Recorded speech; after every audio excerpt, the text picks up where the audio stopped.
trades progress reports for all 31 teams. USA Today Sports NHL columnist Kevin Allen, Western Conference, and NHL editor Jimmy Hascup, Eastern Conference, take out their red pens to provide progress reports on all 31 teams at the halfway point of the season.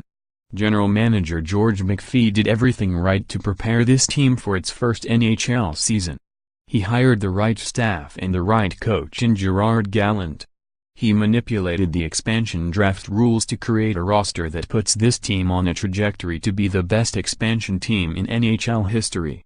Right now, they will settle for being the best team in the Western Conference.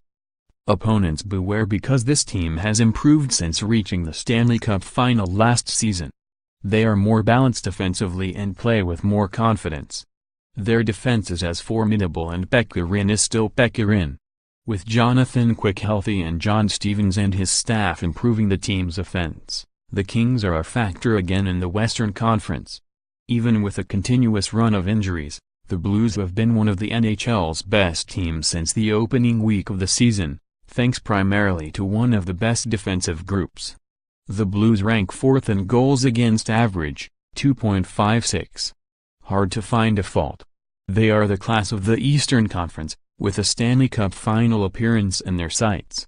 Connor Hellebuyck's improved goaltending, 2.36 goals against average, .923 save percentage, and a continued development of younger players such as Mark Seifel, Kyle Connor, Nikolai Ehlers, Jacob Trouba and others have made the Jets a legitimate Stanley Cup contender.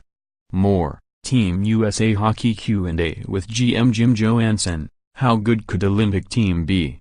More, 5 teams that should move quickly to make a trade dark horse contender in the East whose whole might be greater than the sum of their parts.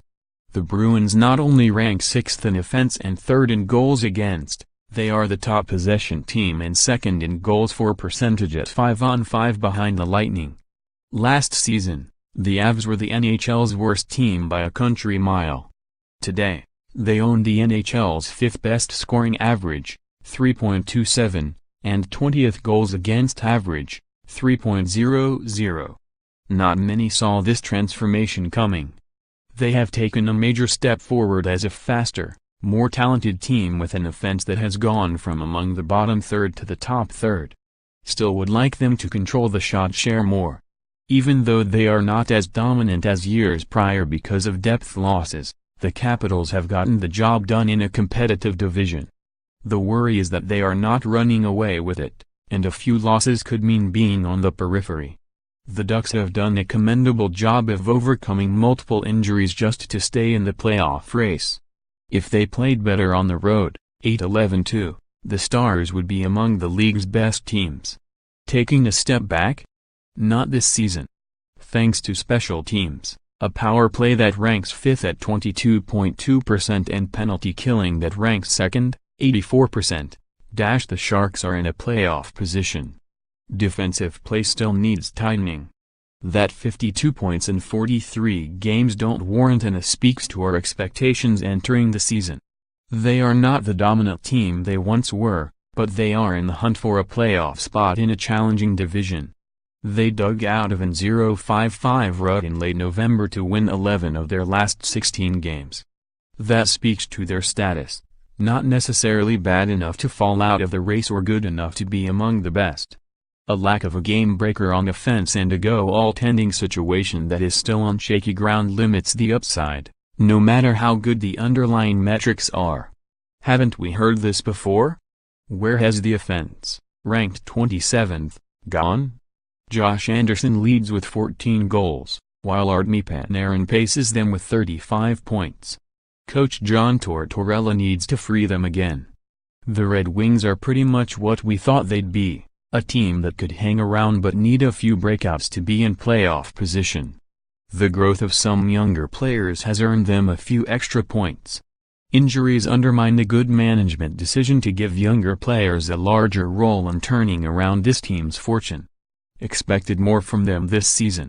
Still could make the playoffs, but it seems like there are too many teams playing just slightly better. If only Riley Smith, traded to Vegas, and Jonathan Marchessault, selected by Vegas, were still around. The Panthers will be searching all season for depth scoring.